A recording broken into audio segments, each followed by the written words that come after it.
संतोष देशमुख हत्या प्रकरणातील सर्व आरोपींवरती आता मकोका लावण्यात आलेला आहे। बीड हत्या प्रकरणातील ही सर्वात मोठी ब्रेकिंग बातमी आहे।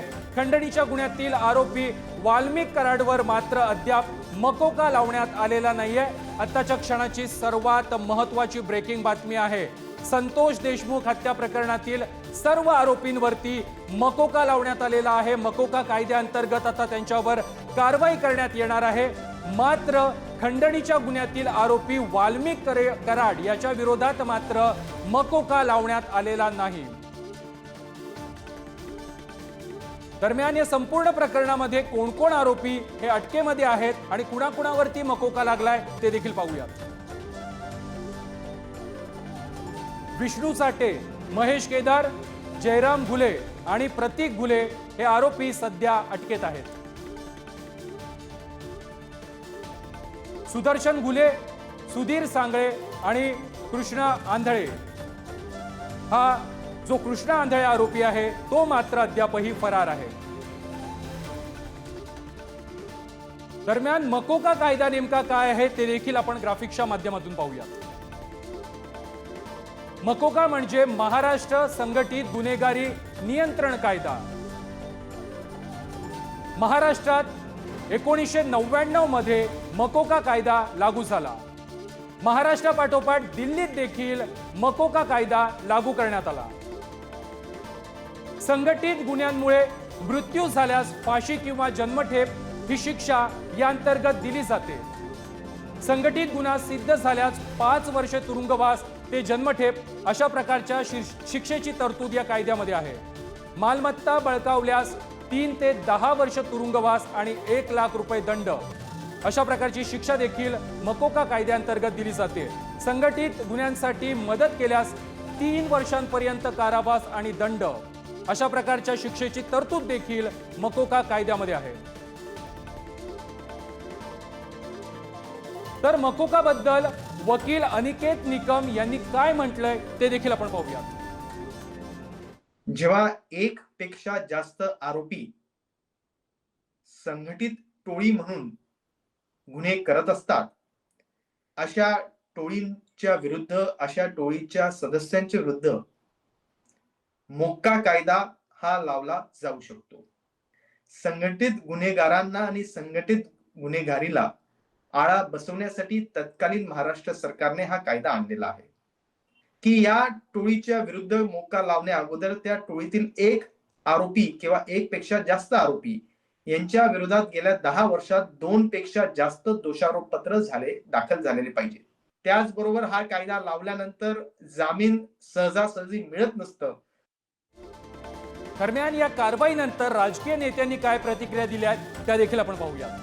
लागणारच अजून बऱ्याच लोकांवर मोका लागला, आता थोडे झाले। चला स्वागत म्हणजे काय ऑलरेडी डन। मुख्यमंत्र्यांनी सांगितलं होतं, साहेब बोलले होते त्याप्रमाणे गुन्हा दाखल झाला। बीडची दहशत संपली पाहिजे असं म्हणाले। बीडची दहशत नाही, बीड जिल्ह्याला बदनाम करू नका, ज्या लोकांची हे फक्त परळीची दहशत। वाल्मिक कराडला अजून आरोपीच केलेलं नाही आणि कुटुंबाने FIR मध्ये नाव दिलेलं आहे। वाल्मिक कराड यांचं नाव, ह्याचं नाव कुटुंबाने दिलेलं आहे। मला हे समजत नाही आहे की ह्या प्रकरणामध्ये एवढी गुप्तता, एवढी लपवालपी पोलीस का करतायत। जेव्हा जेव्हा बहुचर्चित हत्या किंवा बहुचर्चित एखादी गोष्ट उघडकीस येते आणि पोलीस तपास करतात, तेव्हा 24 तासात किंवा 48 तासात एकदा तरी प्रेस ब्रीफिंग होतं आणि प्रेसला सांगितलं जातं की हे चालू आहे, ते चालू आहे, असं झालंय, तसं झालंय। याच्यात काही कळायलाच मार्ग नाही। का लपवतंय पोलीस? काय लपवण्यासारखं काय याच्यात? डाव साधला जातोय, लांबवलं जातंय, म्हणजे विसरतील लोक आणि मग आपल्या पाहिजे तसं आपण ही केस बळवून घेऊया। फार मोठं प्रकरण आहे। माझी चिंता ही आहे की पक्ष जात याकडे पलीकडे जाऊन याकडे बघितलं पाहिजे। हे जे खंडणीचे प्रकार चाललेले आहेत, महाराष्ट्रामध्ये कोण गुंतवणूक करेल? जर या अशा खंडणीच्या प्रकाराला राजाश्रय असेल, सरकारच्या आशीर्वादाने सगळे प्रकार चालले असतील, तर आपण काय मेसेज देतोय? ही सगळी मुख्यमंत्री आणि गृहमंत्री यांची जबाबदारी आहे की तरी महाराष्ट्रातले खंडणीखोर ज्या ज्या ठिकाणी असतील सगळ्यांना मोडून काढलं पाहिजे आणि सरकार कडक भूमिका घेणार हे दिसलं पाहिजे। आज त्या ठिकाणी जी एका व्यक्तीची हत्या झालेली आहे, ते इतकं गंभीर प्रकरण आहे आणि सरकार ते दडपण्याचा प्रयत्न करतं. बीडच्या मसाजोगचे सरपंच देशमुख हत्या प्रकरणातील सर्व आरोपींवरती आता मोक्का कायद्याअंतर्गत कारवाई होणार आहे. त्यांच्यावरती आता मकोका लावण्यात आलेला आहे. या संदर्भात अधिक माहिती देत आहेत आमचे प्रतिनिधी उदय नागरगोजे. उदय, देशमुख हत्या प्रकरणामधील सर्व आरोपींवरती मकोका लावण्यात आलेला आहे, मात्र वाल्मिक कराडला वगळण्यात आलेला आहे. वाल्मिक कराडवरती मकोका कायद्याअंतर्गत कारवाई केली गेलेली नाही आहे. सुरेश धस यांनी वाल्मिक कराडवर देखील मकोका लावण्याची मागणी लावून धरलेली होती.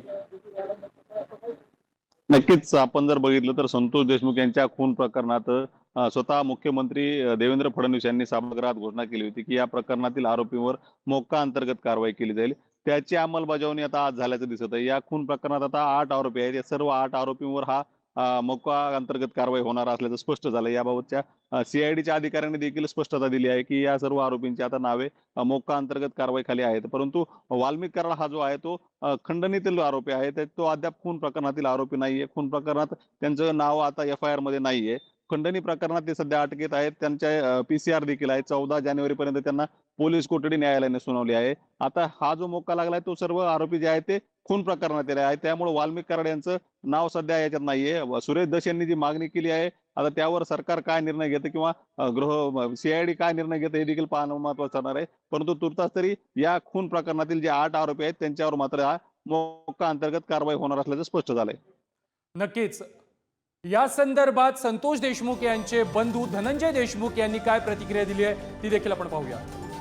सगळ्या आरोपीवर जोपर्यंत न्यायाला म्हणजे मोका लागत नाही, कुणाचा गुन्हा नोंद होत नाही, खंडणी गुन्हापर्यंत हे सगळे आरोपी आहेत, संघटित गुन्हेगारी आहे, तोपर्यंत मी यावर प्रतिक्रिया देणार नाही. सगळ्यांवर हा मोका आणि कुणाचा म्हणजे गुन्हा नोंद झाला पाहिजे. पण याच्यातून कराडांचं नाव याच्यात नसल्याची माहिती मिळते. आलं पाहिजे. सगळे गुन्हेगारी वृत्तीचे लोक इथे, यांच्यावर पहिले 10-10, 20-20 गुन्हे येतात आणि तोपर्यंत मी थांबणार नाही. मला न्याय पाहिजे. सगळ्यांना फाशीची शिक्षा झाल्याशिवाय आम्ही थांबणार नाही. राज्यातील मंत्र्याचा वर्चस्व यांच्यावर दिसतंय असं वाटतं तुम्हाला? त्याच्यात काय झालंय तपासात, ते तपास आम्ही आज मागवलेला आहे. त्याचं पण स्पष्टीकरण आपण देऊ. आताच्या क्षणाची सर्वात महत्त्वाची बातमी आहे. संतोष देशमुख हत्या प्रकरणातील आरोपींविरोधात मकोका कायद्याअंतर्गत आता कारवाई करण्यात येत आहे, मात्र वाल्मिक कराड याच्या विरोधात मकोका लावण्यात आलेला नाही.